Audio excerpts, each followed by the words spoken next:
Hello dear learners, আজকে আমরা কিছু article fill in the blanks করব। 1 নম্বরটা দেখব আমরা, ইট ওয়াজ ড্যাশ ইউনিক অপরচুনিটি। এখানে আমরা ইট ওয়াজ এ ইউনিক অপরচুনিটি বসবে, কারণ এখানে ভাওয়েল ইউ থাকলেও ইউ এর উচ্চারণটা ইউ, তো কনসোনেন্ট উচ্চারণ হচ্ছে, তাই জন্য এখানে এ বসবে। আমরা পরেরটা দেখব, she's dash honest man. এখানে হবে she's an honest man, কারণ এখানে অনেস্ট এইচ থাকলেও আমরা অনেস্ট উচ্চারণটা ভাওয়েলের মতো আসছে, তার জন্য এখানে অ্যান অনেস্ট হবে। This is dash universal truth. Universal এখানেও সেম, এখানে উচ্চারণ কনসোনেন্ট হচ্ছে, তাই এ হবে। She is dash M A in English.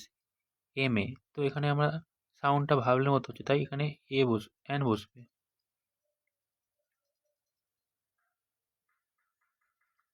5 নম্বরটা আমরা দেখব, my father works as dash SDO. এখানেও অ্যান হবে, কারণ এখানে এসডিও উচ্চারণটা ভায়োলের মতো। আই স, এখানে 1 rupees note on the road. I saw A 1 rupees note on the road.